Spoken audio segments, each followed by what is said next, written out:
suis donc Julien Mésangeau, maître de conférence en sciences de l'information et de la communication à la Sorbonne Nouvelle, et je suis le directeur du Master 2 Ecosim.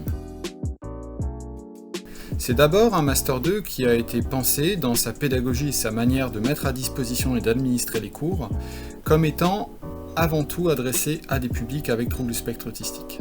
La deuxième chose importante avec le Master 2 Ecosim a été pour nous de réussir à inclure dans la structure même de la formation une série de dispositifs qui visent à faciliter et à garantir l'intégration de la personne. Ça nous offre la possibilité de vraiment personnaliser au plus proche la façon dont on accompagne l'étudiant dans l'acquisition des savoirs tout au long de l'année.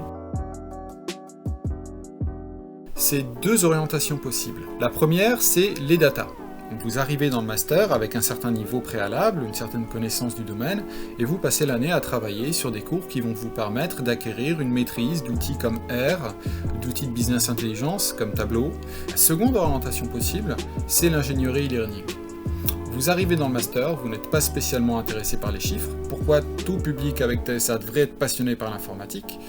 Et donc, vous êtes plutôt intéressé par la question de la transmission des connaissances. Comment enseigner votre passion, vos centres d'intérêt, des choses qui vous intéressent intellectuellement aux autres, à distance, avec les moyens de l'Internet aujourd'hui et du numérique de manière générale. Première raison, c'est la pédagogie qu'on emploie.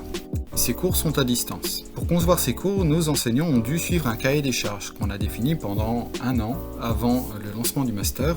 Un cahier des charges qui donc permet de mettre en forme la façon d'écrire, la façon de gérer aussi la communication avec l'étudiant, de sorte à ce que ce soit vraiment adapté à vos besoins spécifiques. Il va vous permettre de vous professionnaliser dans des domaines qui, généralement, autorisent l'individu à travailler avec une certaine autonomie ou dans des cadres où les missions sont très clairement désignées, construites et où il est facile d'organiser son travail. Enfin, troisième aspect qui fait que le master va être adapté pour le public atypique, ça va être l'orientation professionnelle du e-learning.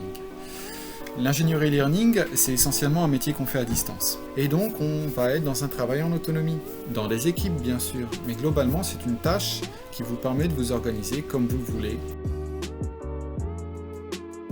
Nos étudiants qui sont en alternance se retrouvent dans cette situation où souvent ils aident leur manager à mieux repenser leur activité, à mieux planifier cette dernière. Et souvent, le retour est bénéfique. Pas seulement parce qu'il y a une sorte de responsabilité sociale à inclure une diversité dans les publics, mais aussi parce que ça permet objectivement d'améliorer le process de travail. On peut changer les choses à peu de frais en adoptant plutôt que la norme de la majorité, la norme de la minorité ici.